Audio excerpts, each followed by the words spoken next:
אני אגיד לבן לשלוח לה. אני רוצה להקליט. טוב, חזרתי, כן, סתמו את הפה.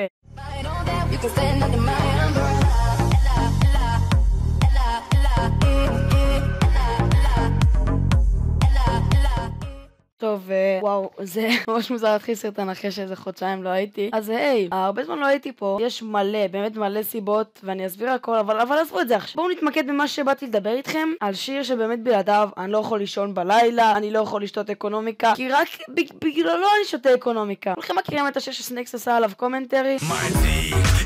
כן, את השיר הזה הוא בערך אהוב עליי. קיצור, כולם מכירים את השיר, אז אם ראיתם את הכותרת של השיר, ואם לא, אז זאת הכותרת. מסתבר שיש להקה כזאת, והיא ממש ממש מפורסמת. אני מדבר שיש להם מיליוני צפיות על כל שיר, ולהקה קוראים ליטל בי. כן, קטן גדול. טוב, בקיצור, באתי לדבר על שיר שהם הוציאו, והוא אפילו כמה רמות יותר מדהים מהקודם. שימו על השתק את הפלאפונים ותענו מהמוזיקה. אגב, אם ההורים שלכם בחדר, תגידו להם מהר לצאת. יאללה, פשוט אני מה זה אוהב שמתחילים ככה שירים.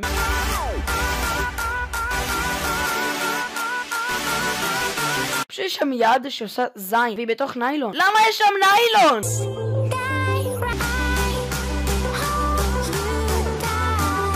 איזה שליליות יש לזמרים.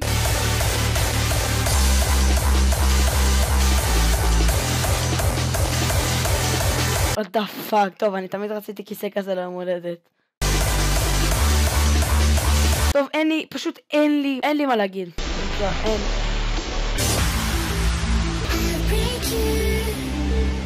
what the fuck, הזין שהיה בניילון יצא בניילון ועכשיו הוא בוער. אוקיי, בואו שנייה נסכם את מה שראינו. ראינו מלא נשים בלי בגדים, זין שבוער, פוני ורובים מבלונים. זה פשוט כל כך טוב.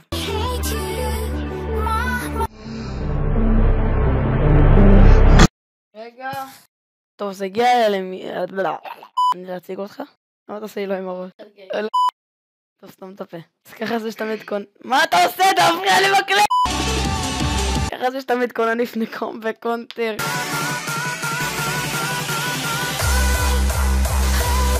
יופי, כמו בכל שיר, שורפים מישהו בסוף. פאק, הגיע זה עצבני. טוב, בקיצור, השיר הזה הוא ממש ממש טוב, אני ממליץ את זה בחום. באשכרה היה פעמיים ב-MTV, אתם קולטים את זה? קיצר, מקווה שנהנתם, תעשו לייק, אל תבואו לרצוח ג'וקים בלילה, כאילו, הם לא חולק הלבת. יאללה ביי, מגנזיום! Yeah.